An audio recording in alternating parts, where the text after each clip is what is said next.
Good evening, everyone, and welcome to the Brian Crombie Radio Hour on Sagan and 60. Lots going on in our nation's capital, Ottawa, politically these days. And so I thought I'd check in with Dan Donovan, who is the editor and publisher of Ottawa Life magazine. He's been a guest here before, so many of you will recognize Dan and his incredible connection to what's going on in Ottawa, his wit, his great comments that give you a sense that you're talking to a guy that knows what's going on. And so, Dan, I really appreciate you joining us again.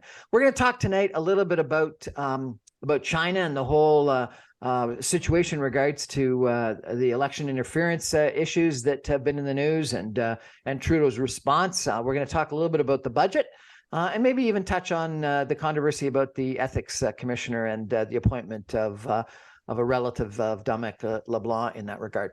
Welcome to the show, Dan. How you doing? And never better, Brian, and thanks for having me. And I always love being on your show. And I find it a cathartic thing sometimes to speak with you because it allows us to sort of take a bird's eye view at some of these events that are going on. That when you live in Ottawa, it's very granular, and it's you sort of that's just the way the capital is. This stuff is in the news all the time, so you have to. It's good to take a step back and try to get some perspective from it. And I certainly find speaking to the Mississauga maven here that you are, that I get to do that. So thanks for having me on. My pleasure. Dan, what do you think about this whole controversy in regards to China?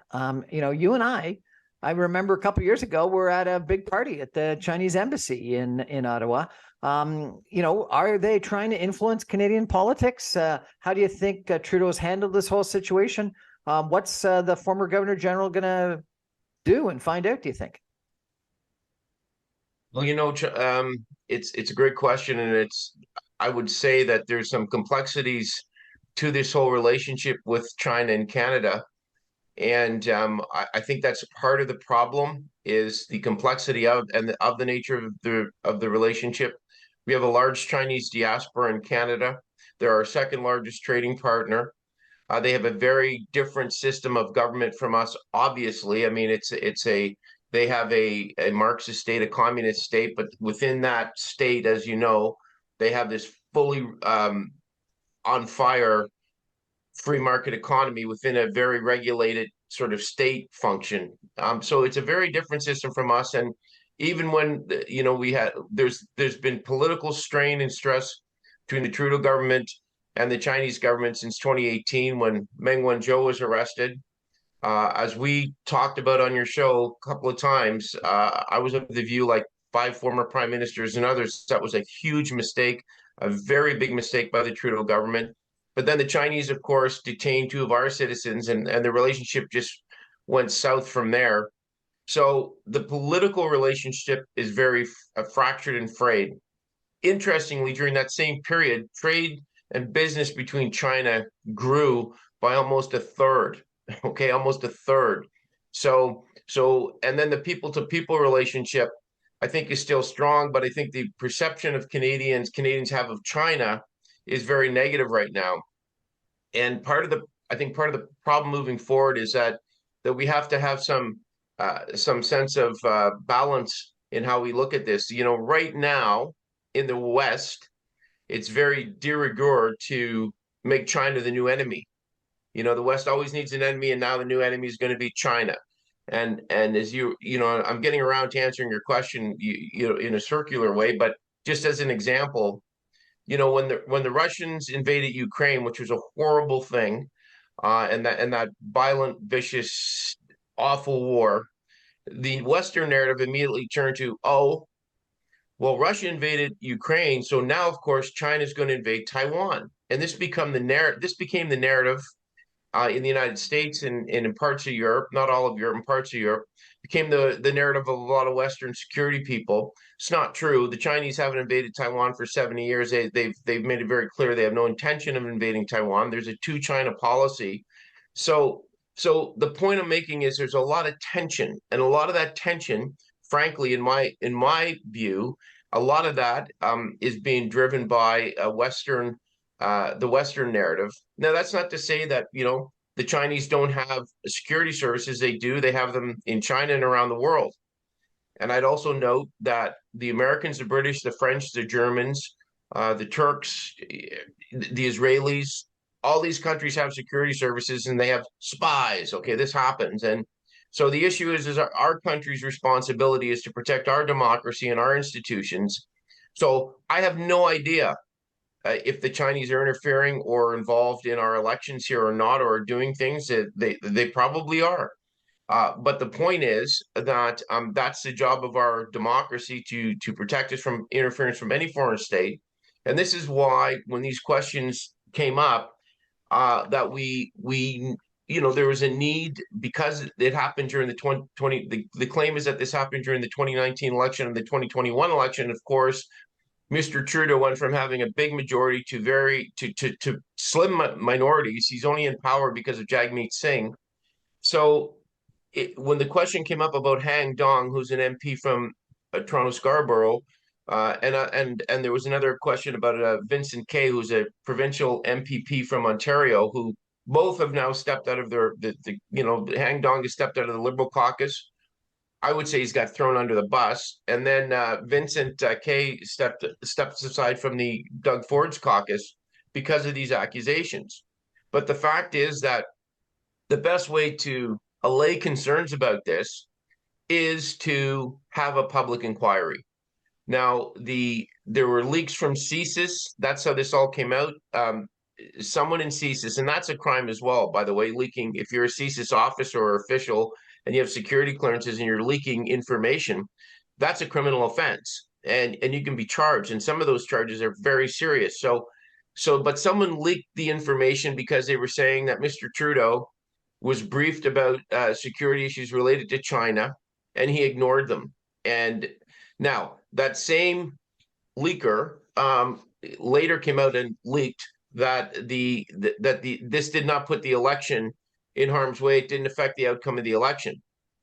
My observation is, from the information I've read, I actually believe that. I don't believe that this interference, if there was any, impacted the election. But at the end of the day, we need to have a full public inquiry to sort that out. But why? The question is why was Mr. Trudeau fudging and not doing that?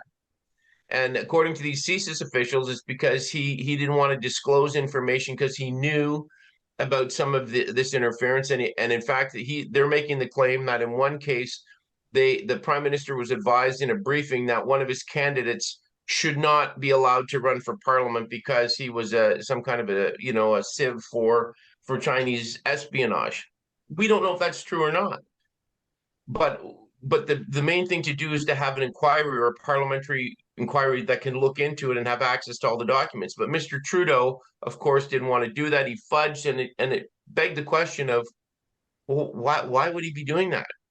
So then he came up with this new thing called a rapporteur, okay, which I've until they came up with this, I don't know where they pulled this out of. They're going to get a special rapporteur to look into this whole situation. And who did they name? David Johnston, the former Governor General of Canada. Now, the Tories went insane when this happened, okay, because they were claiming that Johnston is a personal friend of the Trudeaus, and that he has ties to the Trudeau Foundation. A previous person they had named to write a report on this, who of course cleared everyone, was of someone who was on the board of the Trudeau Foundation, which got $200,000 from a Chinese company to support their work. So it's all kind of gross and messy, and the Tories, I suppose, rightly went nuts on this stuff. The only caveat I would have on that, though, Brian, is David Johnston is one of the most esteemed public servants that we've had in this country in the last half century. He's a former Governor General. He's been the president of a couple of universities. He's been called on many times for public service. The thing I thought that was kind of weird about him accepting the appointment was, well, why would you accept that? Why would you accept that appointment or agree to do that? He's being paid $1,500 a day to do it. He probably should have just said no, because at the end of the day, the only logical conclusion that he can come up with is that there has to be a public inquiry, because if he says anything else, his reputation will be certainly stained, because no one, according to polls, no one believes that there shouldn't be a public inquiry. The vast majority of Canadians want an inquiry into all of this stuff. So I actually feel in all of this, it's a bit of a rambling answer, but I do feel bad in all of this for Han Dong, who is the MP from Toronto Centre, because look, unless the guy is going to get an Academy Award for acting, his speech in the House when he resigned from the Liberal caucus, the guy was in tears. He said, "None of this is true. I did no such thing. I'm a proud Canadian." You know, he talked about his parents, his family. He said he didn't deny that he'd met with the Consul General in Toronto, Han Ta, who is works with the Chinese Council in Toronto and Vancouver. He said, "Yes, I've met with those officials, and every time I met with them, I I said they need to release the two Michaels." So it's a tough thing, because there's a bit of a reputational stain going on here on this MP, and I do feel bad for him, and I do feel that that's another reason why we should have a public inquiry. It's the same with Vincent Kay, who is in the Doug Ford provincial caucus, who stepped aside, who denied that he's done anything.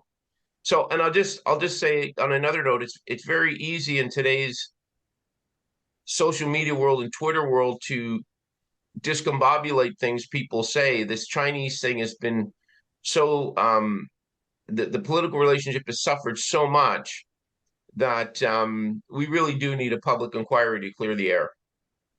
We're chatting tonight with Dan Donovan. He is the editor and publisher of Ottawa Life magazine. We're talking about lots of things political in Ottawa today. We've just been talking about China. We're going to talk about it a little bit more. We're going to come back in 2 minutes and discuss China, as well as budget and some other issues. Stay with us, everyone. Back in 2.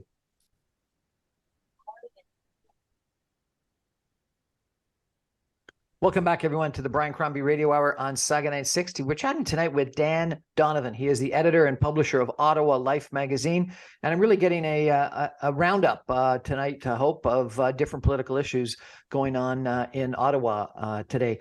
Dan, we were talking about China, and I don't want to in any way, shape, diminish the situation, but you mentioned that, CSIS actually leaked. Someone in CSIS actually leaked this information. When you think about the FBI or the CIA or M5, or I just can't imagine someone leaking information from one of those services. And I guess, maybe it's good that we get the information, but isn't it terrible that we've got a spy system that has people that leak like that? That should be a crime. That's one issue I want to ask you about. And then second of all, Chinese interference in election is terrible. There's just no question. And if it occurred, there should be an inquiry about that. But don't lots of countries try to interfere in our elections? I know that numerous different MPs have gone to Taiwan at the expense of the Taiwan government. At least I think so. And Israel has trips, and I can imagine other countries probably have trips to try to influence politicians, get to know politicians, do awareness trips. We had this comment that there were a bunch of Americans that were trying to fund people in the trucker convoy a year ago, supposedly. Obama said positive things about Trudeau during one of the last elections. I can't remember. So, isn't there a lot of interference all the time, or is this different? No, I think that welcome to the sort of social media 21st century communications world, where you can access someone's database from thousands of miles away, and we have to expect, and we've come to know and expect and learn through Edward Snowden and many other people about the capacity of countries to use technology to infiltrate and coordinate things that are damaging to other countries. So that's why we have, for example, a security service, CSIS. I used to say, sometimes what CSIS does is so secret they don't even know what they're doing. You know what I mean? Because they've had they're not. I think CSIS has a reputational problem right now, not only with the leaks, but their conduct during the not only during the trucker convoy, but their conduct after at the Rouleau hearings, where you had the head of CSIS go before that committee. And as we talked about on a previous show, with regards to the implementation of the Emergency Measures Act, the head of CSIS says, on the one hand, no, it didn't meet the standard to do that, but I wear a second hat. So while I rejected it as the head of CSIS, in my role as a national security advisor, I thought we should do it. So it sounds like it's some kind of a banana republic thing this guy's running. I think they have a serious credibility problem.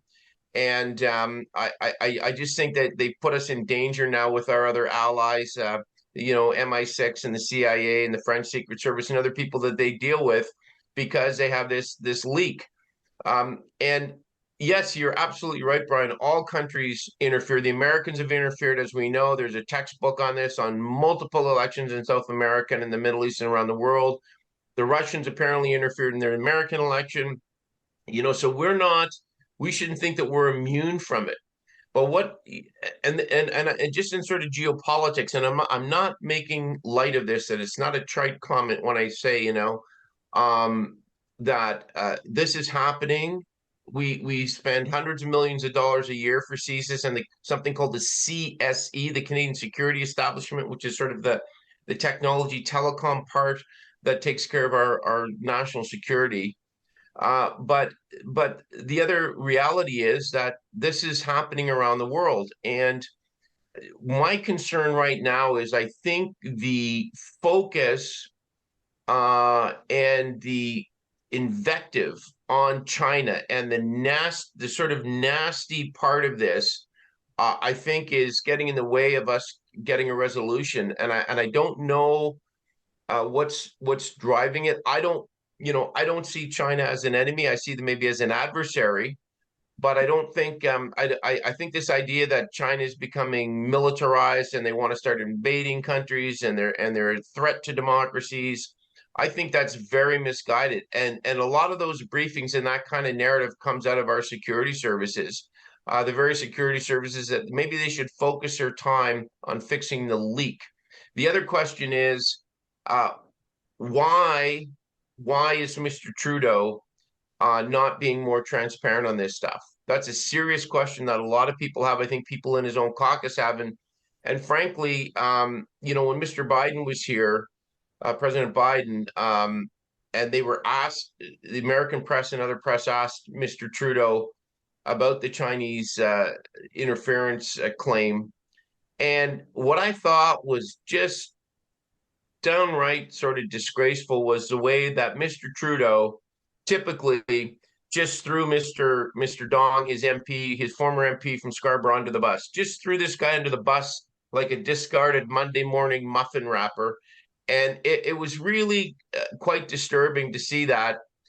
Mr. Trudeau, this is why another reason I actually at that moment said, damn, we need a public inquiry here. Because all of this goes back to Mr. Trudeau.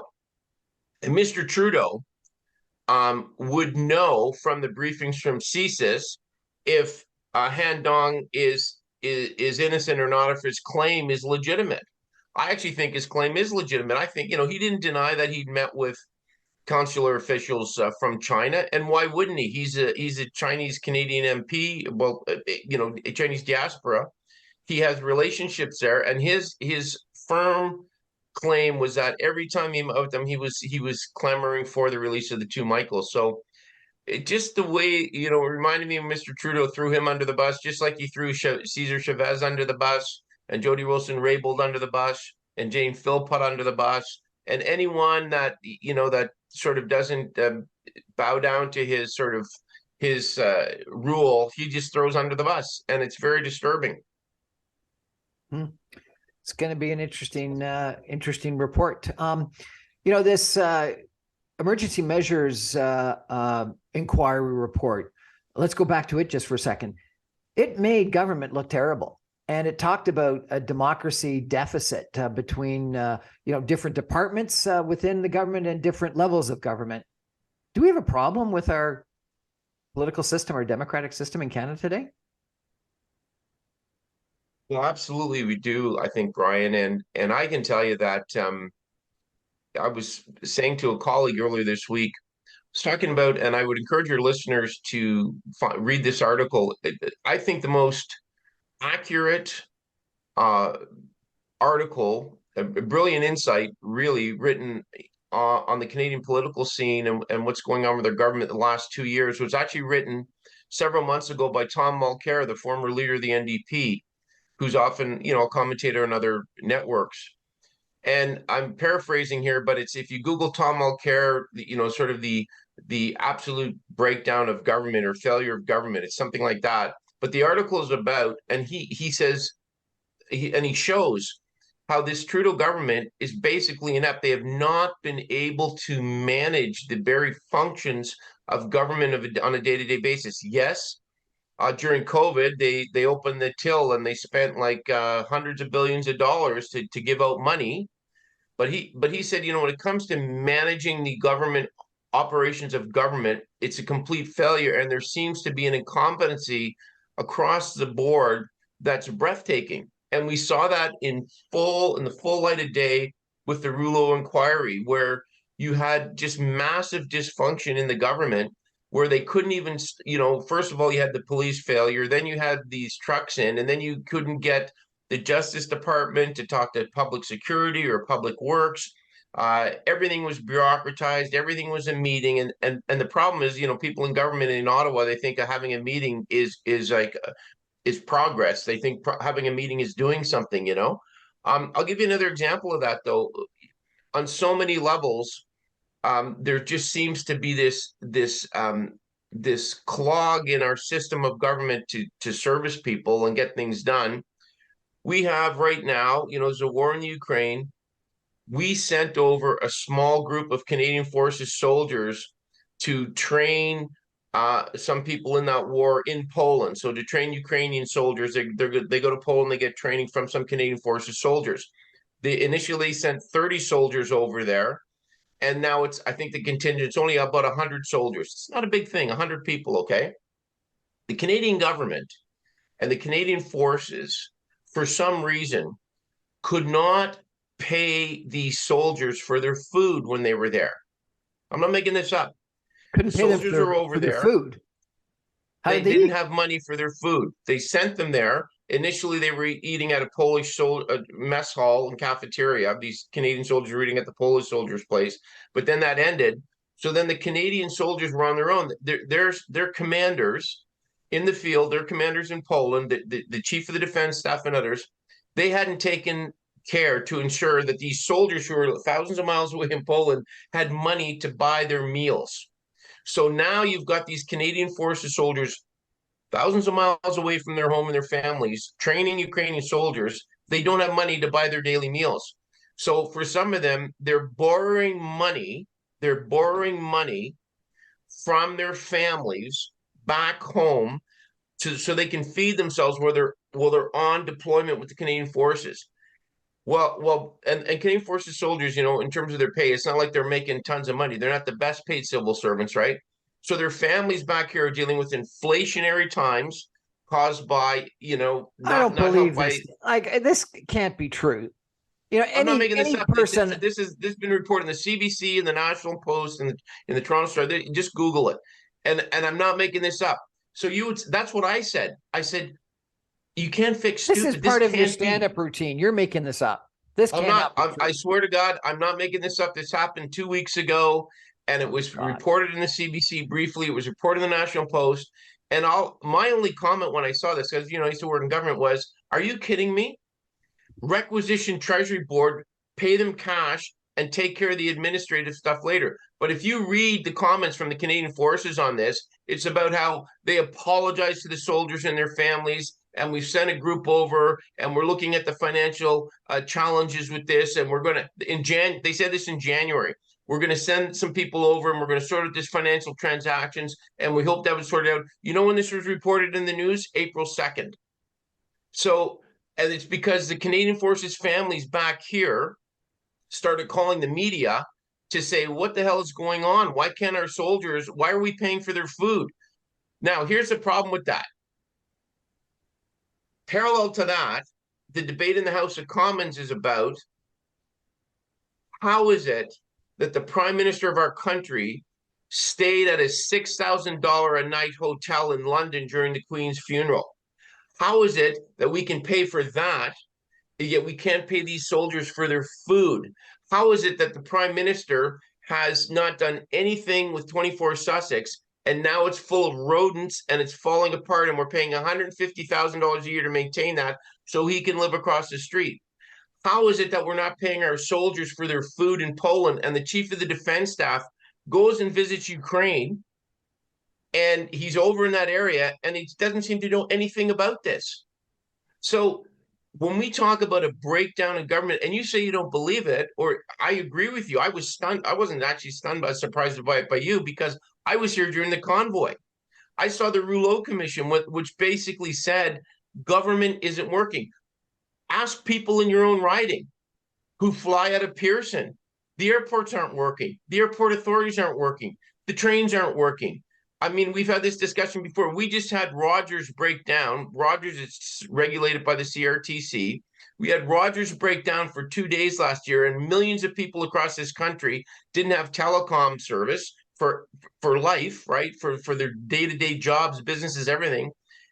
And what's the response to that by this Trudeau government?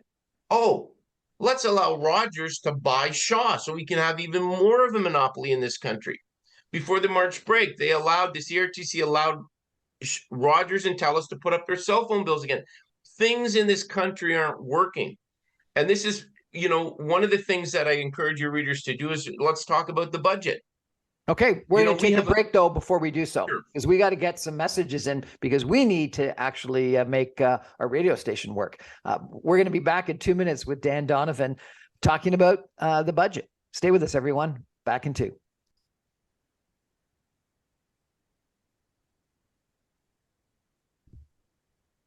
Welcome back, everyone, to the Brian Crombie Radio Hour on Saga Night 60. I'm having fun listening to Dan Donovan rant about mismanagement within the federal government right now. Dan is the editor and publisher of Ottawa Life magazine. Dan, I want to take a step back. I want to go on to the budget in a second, but I want to take a step back, if you could. Two people that I had a lot of respect for: the former Minister of Finance, who has departed the government and has written a book very critical of the government management, said he didn't have a relationship with the Prime Minister, talked about a lack of a productivity, a prosperity, a growth agenda in the cabinet. And Mark Garneau, who was a cabinet minister, an astronaut, a leadership competitor of our current Prime Minister at one point in time, similarly left, and I think didn't as openly complain about management, but did certainly caution about over partisanship and the lack of a connection he had to the cabinet. The Globe and Mail published a really interesting article a little while ago that said one of the big negatives of the current government is that there's not a business person in cabinet. And historically, the Liberal Party always had a certain amount of the cabinet and of the caucus that had business experience. And they talked about Turner and Mulroney, and not Mulroney, I apologize, Martin and other people. Is part of the problem right now is that the caucus is weak, and the cabinet is weak, and it's too left wing, and we don't have the representation from people other than lawyers and career politicians? Yeah. Now, you may characterize what I'm saying as a rant. I just think it's more of facts, and it's upsetting because it's the level of incompetence I've never seen in my lifetime in a government. Now, you say Morneau and Garneau, and I say, oh no, okay, because this first of all, let's look at Mr. Morneau. Mr. Morneau was in wealth management. I'm not certainly no problem, right? Ran a wealth management company, very wealthy guy, came to office, is going to, come and do public service. Forgot to mention that he owned a chateau in France when he filed his ethics report when he got in. And unfortunately, allowed, when he was a finance minister, it was going to allow a sole source contract for $940 million to the We Charity. Sole source. I mean, it was outrageous. And he had relationships with them, and he allowed them to pay $45,000 in fees for him and his family to visit Africa, and said he didn't know about it, and then he returned the money. I mean, I'm not, look, Bill Morneau, great. I read his book. I didn't read it all. I went through it. You know, after the fact, he's come out and said, "Oh, I didn't really have a relationship with Mr. Trudeau." Well, he was a finance minister for what, 6 years, and that's a little rich, and I think lacks some credibility, to be really honest with you. And I think you see a lot of people responded that just said, well, you didn't have a relationship with the prime minister, or didn't seem to know him personally, but you didn't have any problem shilling for him until you came under fire for shilling for him for like a $900 million contract for his friends that came up in the House, and again another ethics breach by this government. Mr. Garneau, a little different. Mr. Garneau, very storied pilot, former astronaut, as you said. I think one of the most competent ministers in the government, was an excellent minister of transport. I think a very smart man. I think at the end of the day, he left. I think just, a couple of things. He'd been in the game a long time. I think just sort of disenfranchised with the Trudeau government. You say there's a Liberal Party. I say there is no Liberal Party in this country. There's a cult of Mr. Trudeau. There is no middle of the road traditional Liberal Party in this country. They've gone far left of the NDP. So this has created an opening in the middle, and it'll be interesting to see who takes the middle. There is no competent person in the Trudeau cabinet, period, with any business experience. I would ask you to name one. There isn't. And here's the other problem. There's been some positive press of, I think it's Champagne, who's been the guy. Are you kidding? The guy that is going to give Volkswagen several $billions so somehow our government can pay for Volkswagen to build an electric car plant here. This, by the way, is the same Volkswagen that built customers out of billions of dollars over several decades with false claims about the emissions of their vehicles. They lost a multi-billion-dollar suit in court, and that's why people weren't buying Volkswagens forever. Why are we paying for Volkswagen to build an electric battery plant here? It's just, they don't seem to be thinking things through. They don't seem to understand that to have, and nothing against electric cars, right? They've put these imagined deadlines in for 2030 that we're going to all be in electric vehicles. I used to work at Magna, an auto parts company. I understand the electric car market, okay? But here's what they don't understand. You've got to produce the batteries, and to produce the batteries, you got to open mines, and to open mines, you have to open mines using fossil fuels. The production of mines is with fossil fuels. They haven't taken any of that into question. You talk about Mr. Champagne, he's Mr. Subsidy. The president of Germany came here the end of the summer. You may recall this last year. And he said, "Yeah, no business case for liquefied natural gas," was Trudeau's comment. He didn't just say that. He said, "Yeah, listen, I want to buy all of your energy, okay? We will buy everything, okay? All of your gas, all of your electricity, all of your liquid natural gas, everything. We will buy it all." Now, I'm in business, you're in business. So if someone says, "Hey, I want to buy everything," you go, that's a great opportunity. It's a great sale. What's our prime minister's response to that? "I don't really think there's a business case here for this." What? So here's what happens. Here's how it works, right? So the Germans left. Mr. Trudeau tried to sell them windmills in Newfoundland, and I'm not making this up. The Germans left, and 3 months later, they announced an $80 billion energy deal with Australia. They're buying all of this energy from Australia, which is 3 times as far away as Canada from Germany. But the Germans are there's still a business case for the Germans to buy it from Australia. So we don't have in our cabinet, I think the brightest person actually we have in our cabinet is Anita Anand, the defense minister. And I know earlier I was talking about the Polish soldier, the forces not getting their money, but listeners should also understand that that's what they call in the military operational. The fact that the soldiers aren't getting their money. That's a political problem for Minister Anand, but it's an operational problem. And the reason they're not getting it is entirely on the uniformed generals running the Canadian Forces, not the Minister of Defense. She's going to be embarrassed by it because it's not being run properly. The generals aren't taking care of their people. But Anita Anand is very, in my view, probably the smartest person in the cabinet. She was in charge of the whole COVID masking process and supply process and getting the proper medicines in and vaccines. And I think she's really, I would say in the Trudeau cabinet, I think she's probably the most respected cabinet minister that's in the cabinet. Really? Not Chrystia Freeland? Okay, so Brian, seriously, Chrystia Freeland just brought in a budget that is, for the first time in our country's modern history, she's bragging about the facts that we're going to have like food stamps in this country for lower income and some middle income people. That's her record. She went to a grocery store a couple of days ago and is bragging about the fact that people are going to get between like $200 and $400, a one-time payment of between $200 and $400, or sorry, $200 and $500, a one-time payment, which comes out to about $3.85 a day in a year. Inflation is through this ceiling under Ms. Freeland. Part of it's driven by global markets, but as you know, part of it, a large part of it in Canada, is driven by the mismanagement of the federal budget, which has doubled, and that's not including the COVID stuff. They've increased spending by $500 billion since 2015, not including the COVID stuff, okay?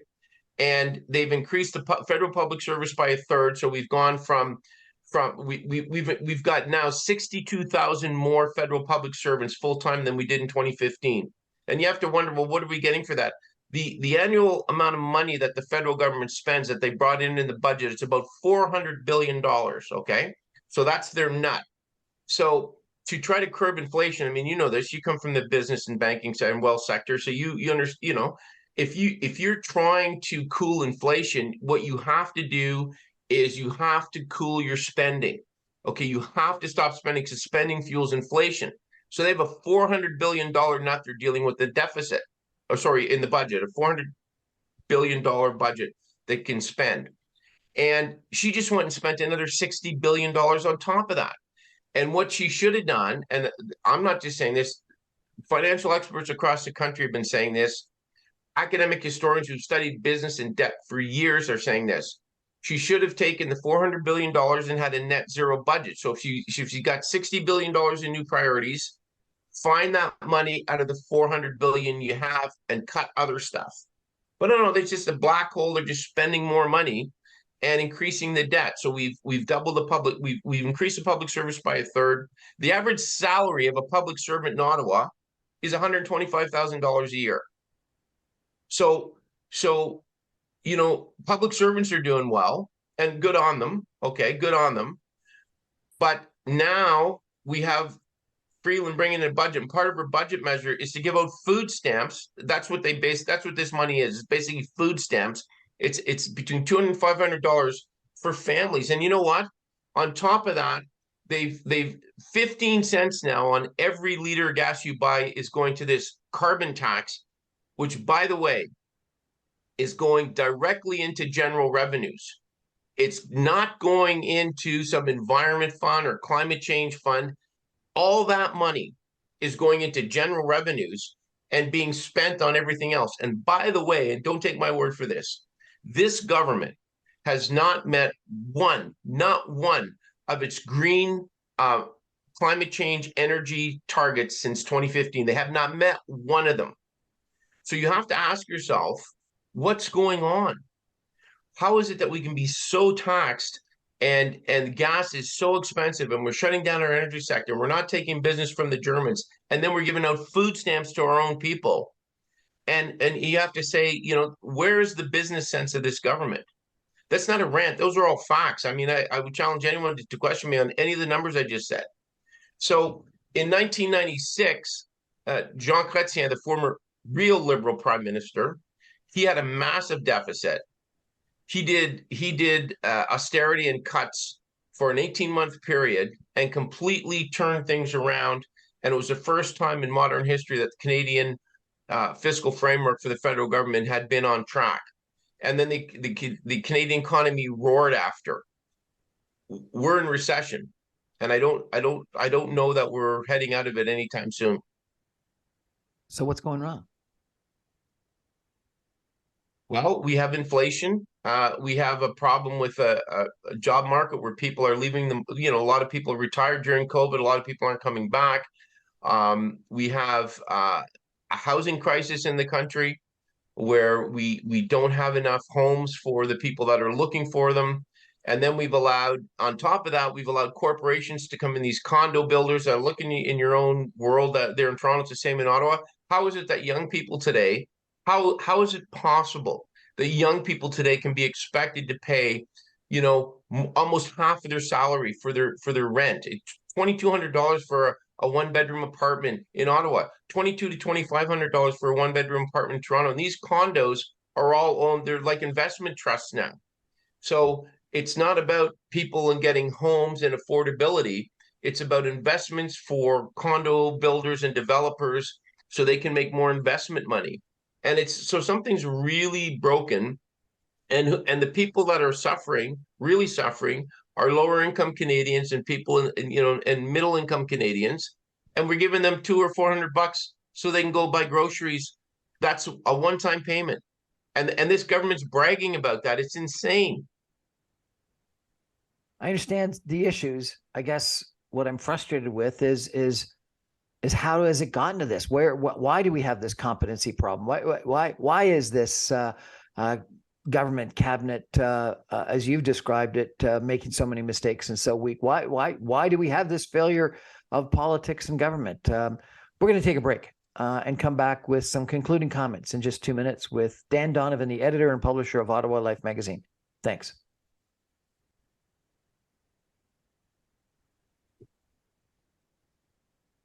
Welcome back, everyone, to the Brian Crombie Radio Hour on Saga 960. It's an interesting conversation with Dan Donovan, the editor and publisher of Ottawa Life magazine, but it's also a discouraging one because what Dan has described in the last hour is a lot of problems that we've got right now from a political standpoint, from an economic standpoint, from a leadership standpoint, from a managerial competence standpoint in Ottawa and in our federal government. Dan, how did we get here, and what's the solution to get out of it? Well, you know, Brian, that is the question. That's the bingo question, if you will, because it's I don't know. It's really quite incredible. Like I'll give you, I think part of it is we have an ideologically driven government who have a lot of people in the government that are very entitled. They grew up in rarefied air, including the prime minister. And I think that drives a lot of their perception of Canada that's just not true. I'll give you an example of what's broke. Like just last week, we learned, you know, the ethics commissioner, and let's remember this prime minister has been cited. This means he's broken the law 3 times while in office on ethics violations. Okay, and including a recent one with Mary Ng, a minister down there who gave her best friend a $28,000 contract and then got up in the House and who didn't resign and just said I'm going to do better and fudged it and talked around it. But the ethics commissioner just recently resigned. So the government, Justin Trudeau, the Trudeau government and his cabinet approved an interim ethics commissioner for the role until they find a new one. And the interim ethics commissioner who got the job is the sister-in-law of Dominic LeBlanc, who's the president of the Treasury Board, and the Minister of Interprovincial Affairs.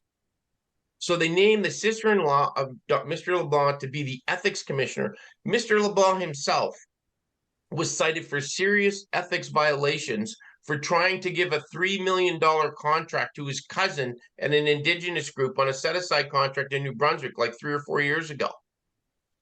So these people have no filter. They have no self-reflection, and they believe that having a meeting is achieving something, and they've just spent so much money, and it's just sort of a general malaise and lack of seriousness about serious issues and about budgets and about money and spending. And it seems to be this sort of creeping disease across the departments, and it's very discouraging.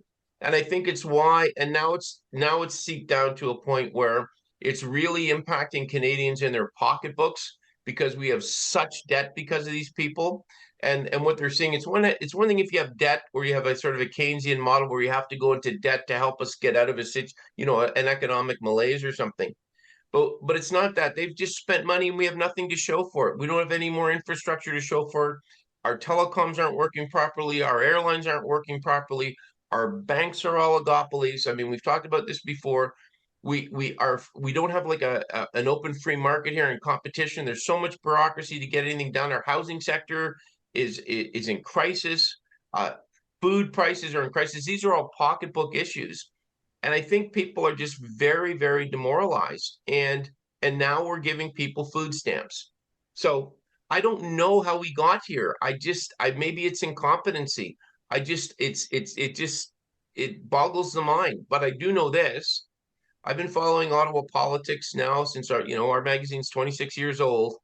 I have never seen such an incompetent government anywhere in any place in this country as this current federal government. I've never seen the waste.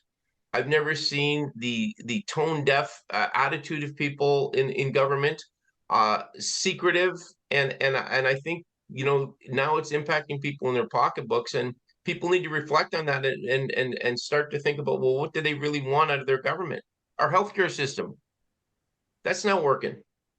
So we have to really say, well, what are we paying for? What are we paying for if we're paying all of these taxes and all of this money and we're not getting, what are we getting for this? And I don't know why it's not working.